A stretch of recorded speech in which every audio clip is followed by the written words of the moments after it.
జరిగినటువంటి నష్టాన్ని ఇవాళ మీ ముందుంచదలుచుకున్నాం.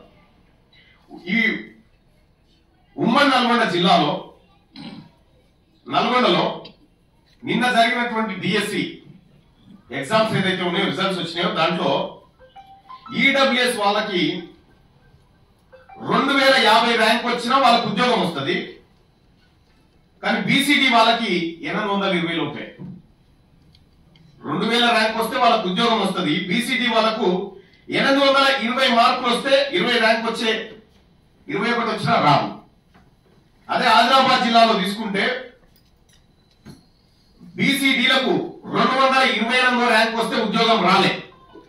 కానీ ఈడబ్ల్యూఎస్ 1948 ర్యాంక్ వచ్చినా కూడా ఉద్యోగం వచ్చింది. ఇక్కడ ఎస్సీ ఎస్టీల కంటే కూడా అత్యధికంగా లబ్ధి పొందుతున్నటువంటి వర్గంగా ఇవాళ ఈడబ్ల్యూఎస్ తయారైపోయింది. వాస్తవానికి ఇట్లా అన్ని జిల్లాల్లో జరిగినటువంటి ఘోరం ఇదే. వాస్తవానికి రాజ్యాంగం ఏం చెప్తా ఉంది, సామాజికంగా విద్యాపరంగా వెనుకబడినటువంటి వర్గాలకు రిజర్వేషన్ కల్పించడం ద్వారా ఎదిగినటువంటి వర్గాలకు సమాన స్థాయిలో వాళ్ళు ఎదగగలుగుతారనేది రాజ్యాంగం ఆలోచన. కానీ నరేంద్ర మోడీ ప్రభుత్వం దుర్మార్గంగా కర్కశంగా ఈడబ్ల్యూఎస్ కోటాను 10% ఫిక్స్ చేస్తూ ఉభయ సభల్లో బిల్లు పాస్ చేసి రాష్ట్రాలకు అప్పచెప్పారు. రాష్ట్రాల్లో ఇంప్లిమెంట్ చేయాలని లేదు, తమిళనాడు మేము చేయకపోయని చెప్పేసింది. కేవలం అక్కడ 2 నుంచి 3% మంది కంటే ఎక్కువ ఉన్నారు. ఇక్కడ తెలంగాణలో కేసీఆర్ అనేటువంటి వ్యక్తి ఈడబ్ల్యూఎస్ కోటాను ఆగమేఘాల మీద ఎలాంటి సర్వే గాని ఎలాంటి కమిషన్ రిపోర్ట్ గాని లేకుండా 10% ఇంప్లిమెంట్ చేయడం ద్వారా ఇవాళ డిఎస్సిలో కేవలం 110 ఉద్యోగాలు ఈడబ్ల్యూఎస్ కు రావాల్సి ఉంటే 1100 ఉద్యోగాలు వాళ్ళకు పోయినాయి. ఇలా గ్రూప్ 1 లో అదే పరిస్థితి, ఐఏఎస్ లో అదే పరిస్థితి, ఎక్కడ చూసినా ఇదే దుర్మార్గం జరుగుతా ఉంది. కాబట్టి ముఖ్యమంత్రి గారిని రిక్వెస్ట్ చేయడం జరిగింది. ఇక్కడ మా బీసీ ప్రజలు నష్టపోతా ఉన్నారు.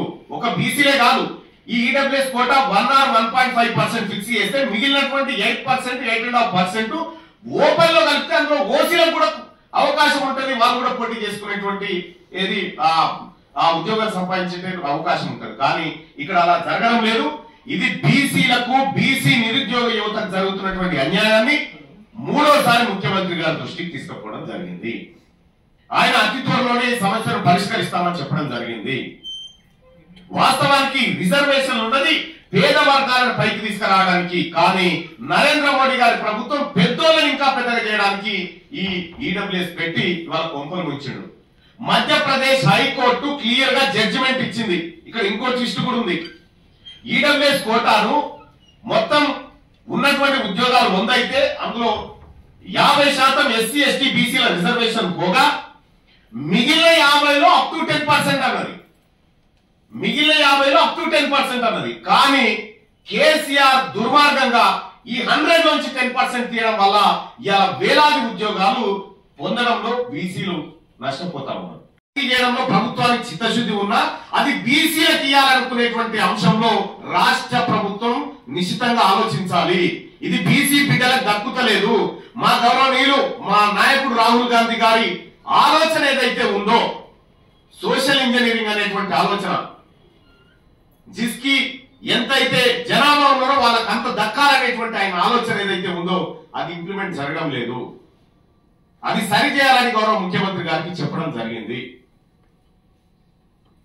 ఆయనకు గతంలోనే జడ్జిమెంట్ కాపీ ఇవ్వడం జరిగింది. అన్ని కూడా ఆయనకు హైకోర్టు జడ్జిమెంట్ ఇచ్చినాం, మధ్యప్రదేశ్ కర్ణాటక హైకోర్టు జడ్జిమెంట్ ఇచ్చినాం.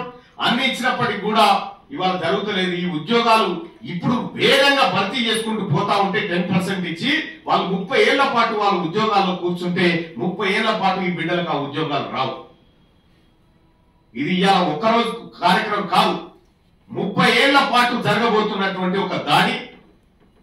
నేనేమంటా ఉన్నా, ఇది కుద్దుమా జీవన్ రెడ్డి గారు చెప్పారు, మేము ఉన్నదే 5%, మాకు 10% రిజర్వేషన్ ఎక్కిస్తారా అని చెప్పి జగిత్యాల మాజీ ఎమ్మెల్యే గారు, మాజీ మంత్రి గారు జీవన్ రెడ్డి గారు చెప్పిన మాట ఇది.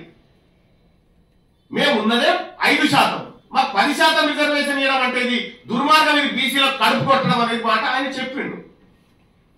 అగ్రవర్ణాల్లో ఉన్నటువంటి నాయకులే దీన్ని ఒప్పుకొని ఇది అన్యాయం అని చెప్తున్న తర్వాత మరి బీసీలకు న్యాయం జరగకపోతే రాహుల్ గాంధీ గారి ఆశయాలు దెబ్బతింటాయి, ఆయన ఆలోచనలకు వ్యతిరేకంగా జరిగే ప్రమాదం ఉంటుంది. కాబట్టి రాష్ట్ర ప్రభుత్వాన్ని సరి చేసుకోమని చెప్పడం జరిగింది.